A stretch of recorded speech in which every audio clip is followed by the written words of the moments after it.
I am super excited to be back. Listen, if this is your first time, buckle up.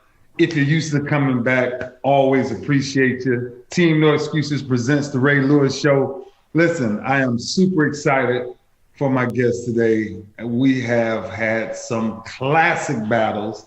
And when I say classic, I mean classic.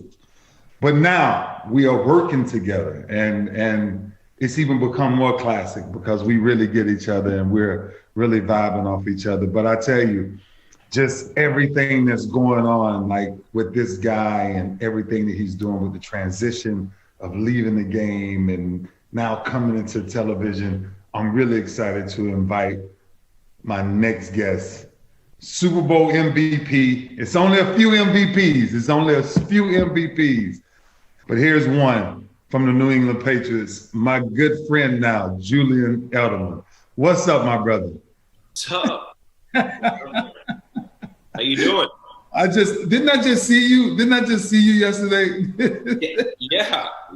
My guy walks in limping off two scopes, and everyone's like, "Why are you limping, Ray?" And he goes, "Oh yeah, I just had surgery yesterday. No big deal." So fully defines Ray Lewis is still going with no excuses. No. Hey, listen, no absolute excuses. Bro, listen, I want to jump into it with you. Football and Julian Edelman, when did that grow on to you? When did you know this is what I'm going to be doing? My father was a football coach, and my brother was 7 years older than me, so I grew up on the Pop Warner fields when he was 8 years old, running around doing football drills. And that's like honestly my earliest memories come from playing Pop Warner, going out and competing with teammates and guys when you're a young kid and learning all these amazing life skills that football teaches you with teamwork, discipline, being really goal oriented. And I never really thought going into like every year of my life, I never really thought, we all had the dream of going to the National Football League, but I was always such a, underdog, chip on my shoulder type of guy. There was always someone better than me. There was always someone faster than me, this, that. But when it came down to it, I was always the best football player.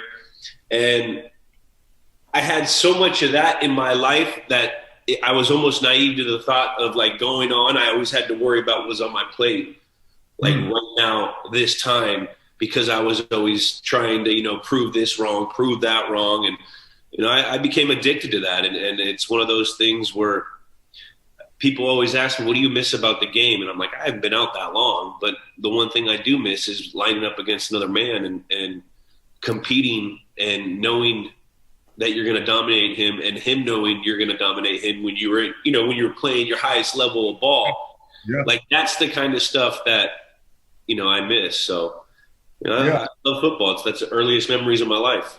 Bro. So I teach a segment on here called Championship Mentality. And you just hit on something because I want you to elaborate just a little bit more on me, for me.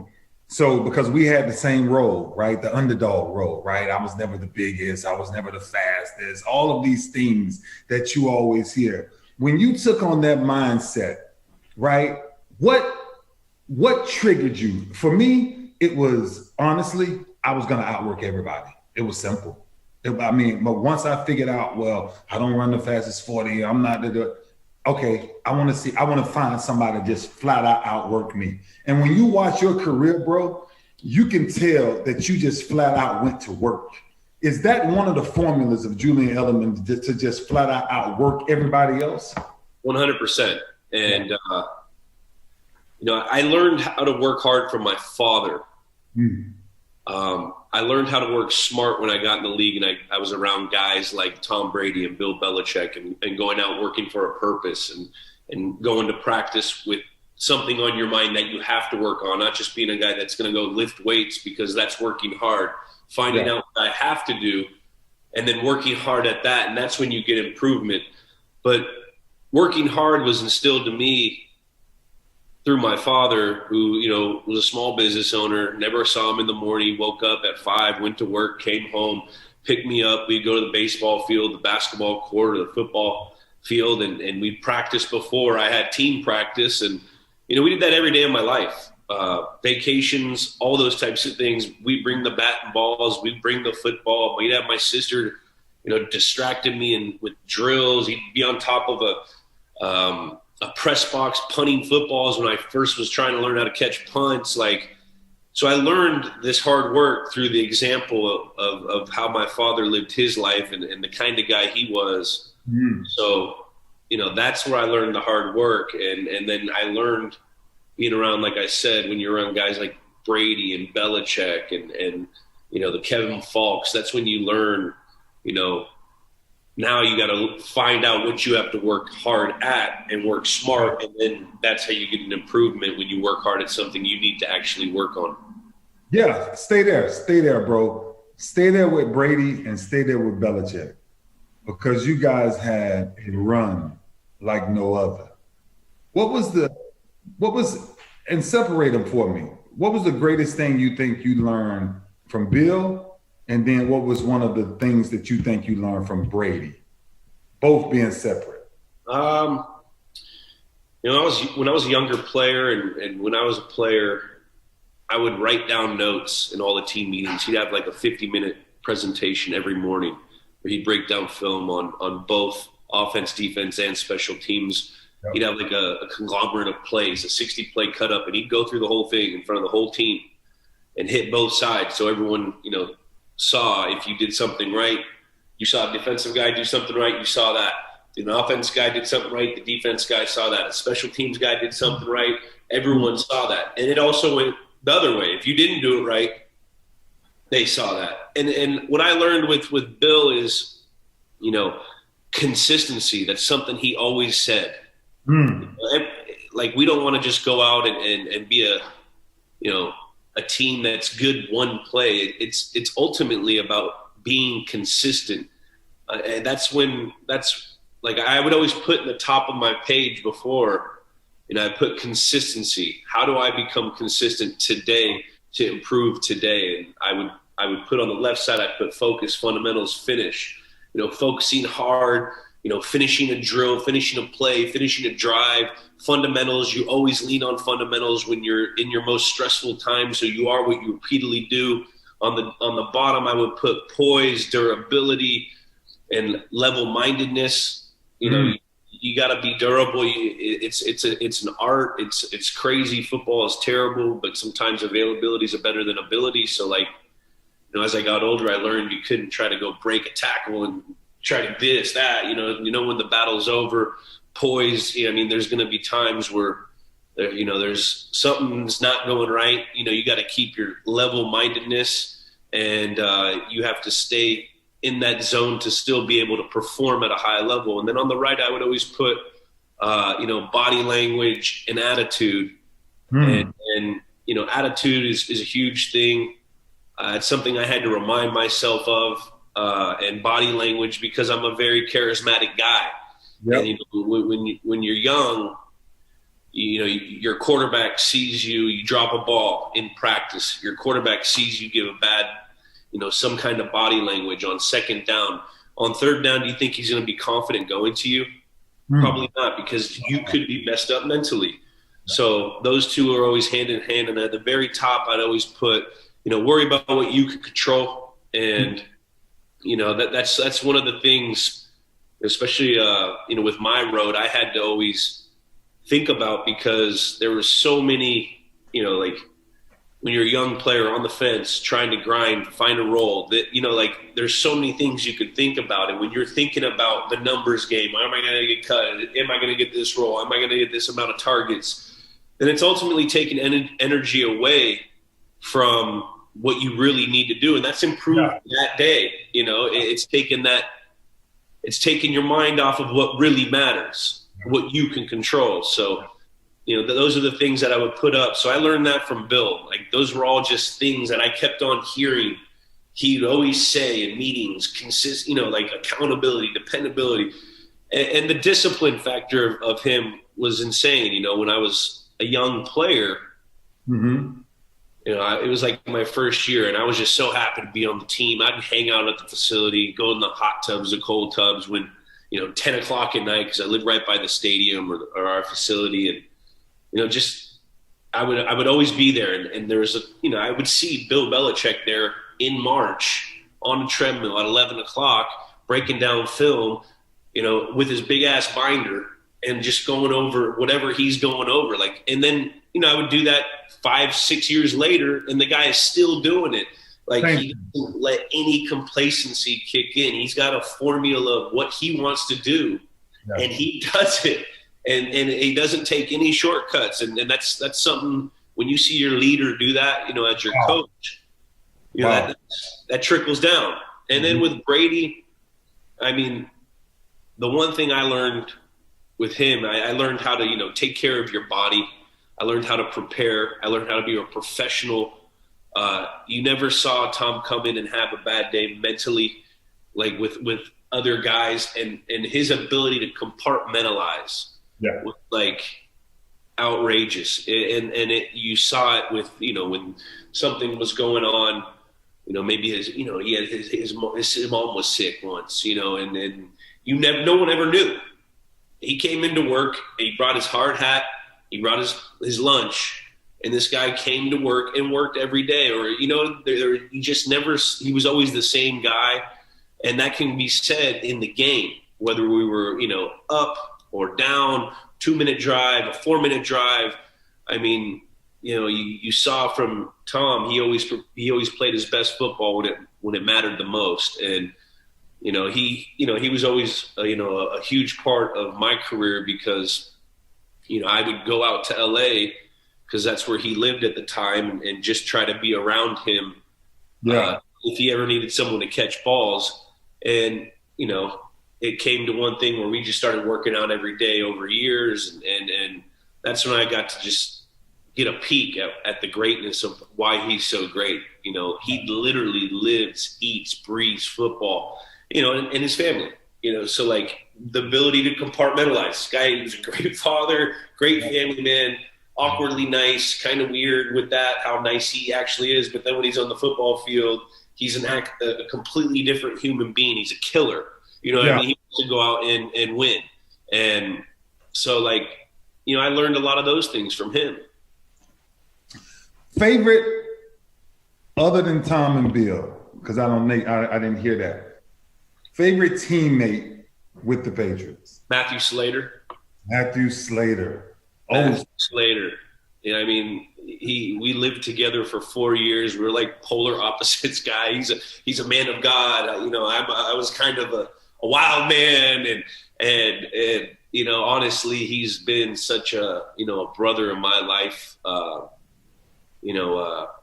We were both younger players coming up on this team and in our careers, and to be go home, and Slate was always kind of a guy. If I had a rough day, I was very hard on myself. He was always there, talk me up or give me some words of wisdom. And he's just he's an old soul, and he's a great man, and he's a great father. And I've learned so much from him. And he's one of my best friends, Rob Ninkovich's, Danny Amendola's, there's a bunch of guys that, I got to enjoy some great times with. Absolutely. Bro, give me the mindset that you guys took. And I know the approach you took on every game.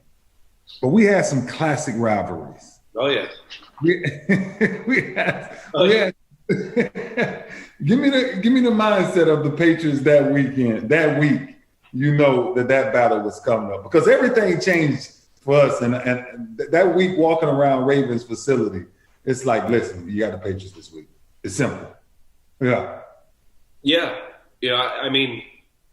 I found out about that game against playing the Baltimore Ravens early on in my career. We played my rookie year.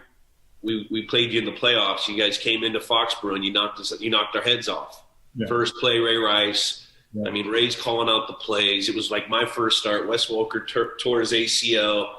And a funny story about that is Ray actually hit me late. I scored a touchdown, but he hit me so hard, he kneed me in my butt, and I had like a crazy hematoma. My right butt cheek was like 50 times bigger than my left. I couldn't sit down for 3 weeks. I had to bring a donut on the plane to go across the country. This guy hit me so hard, and that's when I was introduced to playing the Baltimore Ravens. I mean, Coach flat out would just say, if you love football, if you love competing, and if you love playing against a hard-nosed football team, a tough, mentally, physically tough football team, you're in the right place when we would be playing you guys. That's what he would say, like verbatim. And then he'd give like a 60 play cut up on you. This guy he'll call out your fucking play. Like, you better be like, that's Bill. And then we used to call Ed Reed Belichick, because he loved Ed Reed too. He'd give us a 30 play cut up. This guy, he'll return a punt, he'll block a kick, he'll pick you. Like, don't go to sleep on him. Like a 40 play cut up on just YouTube. Like, it would be crazy. But those battles, Haloti Ngata, early back in those days, those were definitely some of my funnest my funnest games, because you knew that was hard-nosed football. That was old school football. But we knew something, right? Just a compliment to what you're talking about, Jay. We knew, bro, exact same thing, that you guys was gonna put on your hard hats every freaking day. It ain't gonna be no tricky dick. It's gonna be exactly what it is, right? Do what you do, consistent at what you do. And I'm telling you, bro, that's why I think we got up for not only did we get up for any game, but that game in particular, because we knew the one thing that you guys were not gonna be is undisciplined. That's facts, right? The second thing we knew, everybody focused, everybody dialed in. And it's a different mindset, right? Me and you was talking about the game, right? What's changing in the game now, and all these transitions that's going through the game now. And just transitioning to that, bro, a lot of people don't dream about being a Super Bowl MVP. You found yourself being a Super Bowl MVP, my man. Give me that moment. That was one of the hardest years of my life. The year prior to that, I tear my ACL. I got suspended. So I come back that year off of an ACL, and that was honestly like a storybook ending. It was outrageous. We go out, losing the Super Bowl the year before, win the Super Bowl the year before that, get back to the Super Bowl, go out and win it in a dogfight against the Rams, ugly. That's how we liked it, though. And then to be the guy that got MVP. I mean, I really didn't care about that. I cared that I just wanted to win the game. That's more for like your family. Your family gets off on all that stuff, those accolades. I mean, it's cool. It gets you a couple free drinks. It'll get you into a couple restaurant lines, no lines and stuff. But that's not why I played the game. I played for the thing you put on your hand, the ring. So it's it's cool, man. But my folks enjoy that kind of. You know what I mean? Yeah, but you do join elite company. There's not many. Yeah. No. There's just not many. So listen, I'm doing this thing. I'm gonna let you get out of here, but I'm doing this thing on championship mindset, bro. And you're talking about, you've hit on a bunch of them. I mean, we've been doing this for almost 8 months, and you've hit on a lot of them. But in this one, I want to know from you, bro. What are you, in a time that we're seeing now, what are you grateful for in life? The good and the bad, right? Where are you when it comes to that? I'm thankful just for the opportunities that I've been given, the people that I've come across in my life.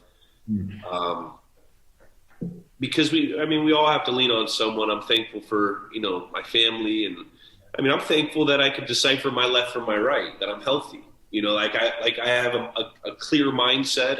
You walk down the street and you see someone who's homeless, and then you think like, hey, well, what decision did he make to get there? I'm just thankful that like I'm cognizant enough to not, go down a road like that, and it puts things in perspective. So I'm thankful for like everything that I got. My little girl, the health of her, and that's a loaded question. And then I'm also thankful for the things that that happened to me that weren't the best for me, because then those are learning experiences. You know what I mean? And that's where we're going today. That's where we're going today. Sometimes we got to be grateful for the good and the bad, right? Yeah. I mean, I live by a motto called happily miserable. It's the grind that you don't necessarily like always, but you're happy because you like the results you get out of it, but you're miserable because it's not easy. It's not just given to you. You have to go out and do it. So like, that was always my motto in the locker room. This guy is happily miserable. Oh, Edelman is miserable, but he's happy, but he's working. You know what I mean? Just because you got a job at hand, it's not always easy. This is work. It's fun when you go out and win. Yeah. The end. That's when you appreciate it. It's not fun what you have to do to get the win. Absolutely. But you like it. But it's miserable. Yeah. Muhammad Ali has a famous quote. He said, "I hated every day of training, but if it meant doing it all over again to live the rest of my life as champion, I'm the same thing." Bro, I am happily miserable in a lot of things in life. And that's why I'm appreciative of you, man, and grateful that we got this friendship and relationship. I won't jump into football because we talked enough football. I wanted to talk about the man. I wanted to talk about the friend. And I wanted to talk about my new teammate on inside. And bro, it's been a pleasure just really getting to know you more, us talking football when we're around, but us talking even more and even deeper, man. I really appreciate you coming on today, Kent. Oh, it's been amazing to be part of the team that we're on now with Inside the NFL that streams on Paramount Plus. And all the things that you heard of, the leadership type qualities and the war dance that we used to see when you come out, and I hated. Now, I'm like, yeah, dude, that'd be awesome to play as Ray with as a leader on your team. I'm like, damn, I'm so happy he's on my team now. No, but it's been a pleasure, man. Bro, it's been a pleasure. Seriously, man. More conversations. Yeah, bro, and you know what it is, right? On the field, it's a whole nother mentality for both of us. Yeah. But when we stepped off the field, man, I'm telling you, bro, I just really appreciate you, man. The person you are, the things that I just love a person who understands that it's okay to go through things to come out on the other side of it, right? Sometimes we got to go through things to come out on the other side of it, and you never know what the prize is. You never know what the prize is, bro. So I'm telling you, way to carry the torch the way it should be carried, and I will see you real soon, and we'll be talking about some other stuff. I will not get into football. I'm going to contain myself right now because I want to get into football. 2012. I mean, that was you gave me big booty on one.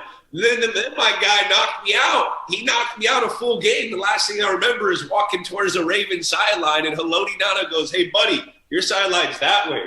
I was like, "What are we doing?" I didn't think you was going to bring that up. Come on, bro. Crunched. I'm not gonna say anything, but I remember the goal line when Tom threw that ball, and I said, Edelman gonna pay for this one. He gonna pay. Yeah, definitely paid. Yeah, I had a reset button on that. Hey, brother, I appreciate you, man. You're amazing, brother. I'll see you soon. All right. All right. All right, brother. Thank you, man. All day. Thank you. Yeah, man. Listen, I'm telling you. I get a kick out of just having these conversations because the things sometimes you see on the field is not exactly what you see. It's something totally different.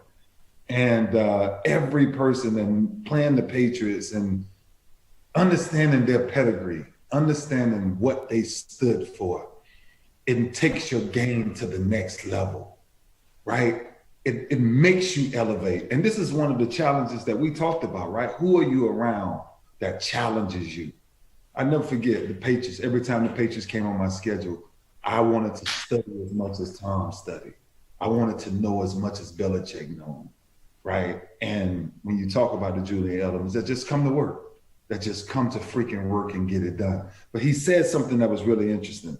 He said something about the times that he had to go through to get to the other side of it, where one part of life was hard and didn't even realize what was coming on the back end of that.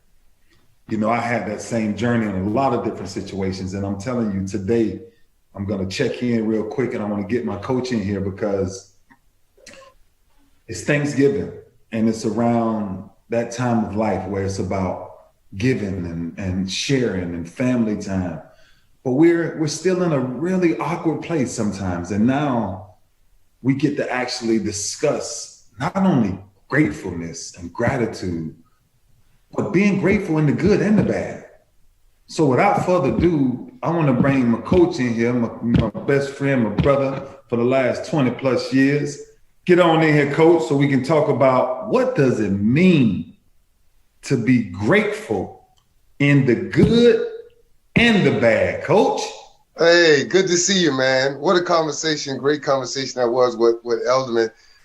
Man, a principal, Ray, and you know this, man, a long time ago, you said, Mont, you got to read this book.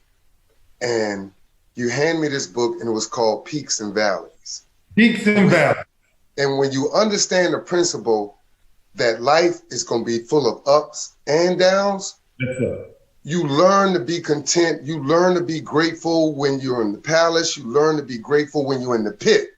Yes, understanding that times are not going to always be good.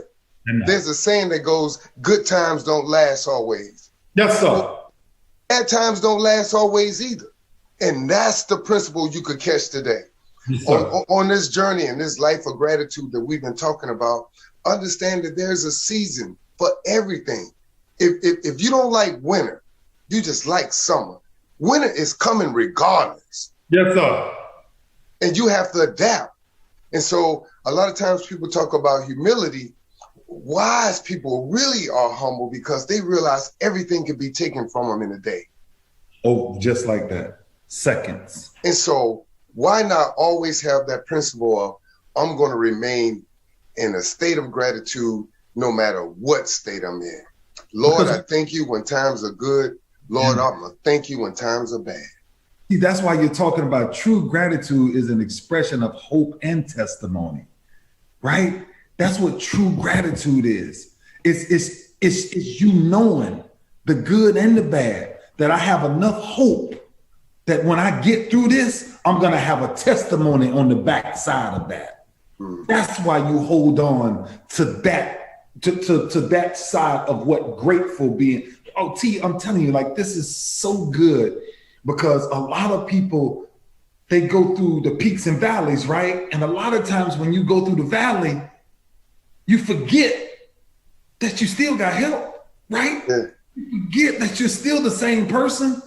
You forget that you still have the same ability to keep going and keep finding yourself every day. I'm telling you this, rejoice always and give thanks in all situations.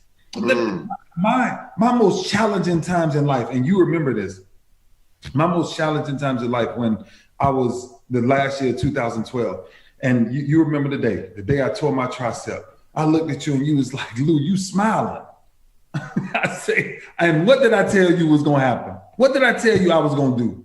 Watch God. Those were your words. I say, watch God. I'm telling you, and we heard all of the pundits. We heard all of the things that I couldn't do. We heard that my career was over. We heard that everything ended. And I said, Coach, what God is about to do, no man can write this story. And that was in one of my most painful moments. Yeah, you still kept that moment of gratitude. It's interesting that you was talking with Edelman because the year before when y'all beat them, And this was powerful for a lot of your teammates. You called them in the huddle. When we lost it. When we lost it. Yeah, after y'all lost. You know, we talking about how you dealing with these circumstances in good and bad times. And you told them, man, this wasn't that year. We did what we were supposed to do. We'll be back next year. And y'all went back and y'all beat them. He just talked about it. But you could have took a totally different approach during the losses of life. You know, when things don't go well in life. You know, you forget about those times when God has been good to you. It's so easy. You know, it's easy to be grateful, man, when all your bills paid. It's easy to be grateful when all your kids doing well. It's easy to be grateful when the stock market going fine and your investments are going in the right way. But life is a bunch of peaks and valleys. Life is a bunch of ups and downs. It's like if you're at the hospital and you're looking at that EKG machine. As long as it's going like that, you're fine. Right. But if it goes like this, bad day. Bad day. You just stop moving. You done giving up on everything. So what's your tip for the day? What's our tip for the day? It is to keep in mind that everything has a season. Everything. If you're going through a bad time right now, it can't last. It's a season. It's a season. Yeah. Now, we know we have a standard of excellence. We're not compromising that. But if you're going to a good time right now, we used to say, you hot right now? You hot right now. Be careful. Because in one instance, things could change, man. So stay humble, man, and stay in that attitude of gratitude, man. And just think about the Thanksgiving that's coming up, this whole season that we've been talking about. Just think, this is going to be the last Thanksgiving that somebody get to spend with a family member and don't know it. That's facts. The last Thanksgiving I had with my mom, I did not know that was going to be the last Thanksgiving dinner that we were going to have. Last week, we talked about giving people their roses. Yeah. This week, as we talk about being grateful in all circumstances, no matter what your family has been through, man, it's a lot going on in this world, and it's not good. Man, create memories with these people, man, so you can look back on them one day and say, you know what? I had a life. I had an attitude of gratitude. I'm going to enjoy the moment. You always talk about moments on this and capture moments. This Thanksgiving season is a moment for somebody. Yes, sir. A moment for somebody to really practice gratitude and to be grateful that they have people that they now sit at the table. This could be the Thanksgiving, man. Over 700,000 people have died to COVID that won't be there for Thanksgiving. Yeah. Yeah, see, I'm experiencing the first Thanksgiving without my father. Right. It's the first one. You know, that Papa won't be here. Wow. And yeah, you're right. I wish I could have gave him his roses while he was there. And I gave him enough roses. Oh, you gave him roses. Yeah, but but we always want that moment. We always want that moment. You know what? I realize a thankful person is grateful in all circumstances. But a complaining soul complains even in paradise. Wow. See, and that's what we're talking about, right? Because you have to decide if you're going to be grateful or you're just going to be a person that's just bitter and just complains no matter what you got. Your bills paid, I'm rich, I'm wealthy, I'm still miserable. I'm spiritually dead. I'm prayerfully empty. I have nothing else in me. Those are the people. I'm telling you, gratitude is strongly and consistently associated with greater happiness. You find somebody who is grateful. You find somebody with the right gratitude, that's called greater happiness.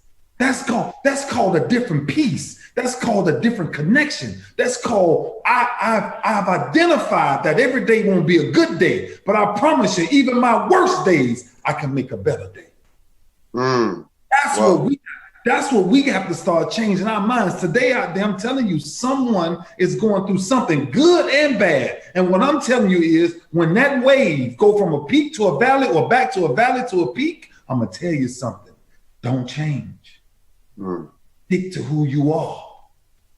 And if you stick to that formula, even in your good and bad times, you're still the same reserved person because you sit on the side of greater happiness.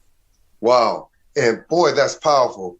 And one thing before we go, man, your life of gratitude that we're talking about, it's going to be tested for authenticity. Yes, sir. The life of gratitude that we're talking about having with this championship mentality, it will be tested for authenticity. I think we talked about last week, you know, you let a car over in traffic, they don't wave, they don't acknowledge the thank you. Or you open a door for a woman, she don't say thank you. We cannot allow that to affect us. Yes. It's got to be our lifestyle. So whether they wave, thank you, I appreciate you letting me in, you know what, it don't matter. Let's stay even keel, and let's just stay grateful no matter where we are in life. And what I've had to learn through personal experience, don't get too high in life to think you that high. Oh boy. Because if God got to humble you, you don't want that. Jesus. You don't want that. Oh, it's time to go to church now. It's time to go to church. Only thing I'm saying is you better keep that attitude of gratitude. No, even in death, you know you're going to experience the morning, because you're human. But Father, I thank you for the memories I had with my mom. My God. I thank you for the long talks that we had. Yeah. Create these memories of gratitude, man, because at the end of the day, only thing you're going to have is memories. That's it. That's all. You can take memories. The only thing you can ever leave on this earth is memories. Yes. That's it. And so let's leave some good ones on purpose, man. That's why, once again, I'm glad that me and you leave memories every day. I am grateful for the good and the bad that we've been through. Yeah. But I'm more grateful that we stayed even keel because of our greater happiness. We had a goal, we had visions, we had things we had to do. And when we found ourselves in the valley, we say, how do we get back to the peak? Well, some pain you can't go around, you got to go through. But what I'm telling you is if you're willing to go through pain, even with a smile, my goodness, boy, I got to say for you today. You can go through the greatest pain of your life with a smile and nobody never know what you're thinking, but your soul knows if you're happy. Lord, I thank you. In the words of our brother, Monte Sanders, that's going through it. Just, Lord, I thank you. Well, I just texted him and told him, look, we going through it, but I thank you anyway. Thank you anyway, Lord. We got air to breathe. Somebody can't walk right now. Somebody just going in a hospital. Somebody on a ventilator right now. You know what I mean? Like the pains that we have, somebody praying for. Yeah. The things that we complaining about is somebody's dream. Absolutely. And so, man, what a great perspective going into this season of gratitude, man, is to keep it humble and keep it grateful. Coach, always. Bless you, brother. One love. It's interesting because a lot of times we take our own situation and we evaluate it with the judge, with the jury, with our own situation. But it's something with Veterans Day just passing that I saw more than normal. And that is, I saw a bunch of veterans ride my bike. I saw a veteran with no legs. I saw a veteran with one leg. I saw a veteran, and I'm talking about physically outside, doing what they got to do to keep moving. And I'm truly telling you this because they was in a place of their greater happiness. It's not what they've been through. It's where they are now that makes them present. This holiday season, be present in your good and your bad times, but stay consistent with who you are. That's when you know you found a different level of peace. It's when you don't waver. And when you don't waver, something happens in your good and your bad. You realize that sooner or later, it all has to come to an end. That's facts. The challenge this week is simple. Remain consistent with who you are and let gratitude be stored in your heart to never leave you no matter what you're going through. That's what I want to hear from you this week on the messages. That's what I want. That's the comeback I want to, like, what? Trust me, I'm going to tell you how grateful I've been. 2 days ago, I just came out of double knee surgery. And Julian will tell you, when I walked into work, they're like, what you limping? And I'm like, I just had to go through this surgery. But I was more excited about getting it done and dealing with the pain of it than saying, oh man, I'm so mad I got to go through this surgery, man. And now I'm limping, and now I got this and I got that, because I found something else. I was supposed to sit down for something. And I did. And what I found, now that's what I'm going to keep to myself. Thank you. God bless you. I'll see you next week. And be grateful, because life is absolutely amazing.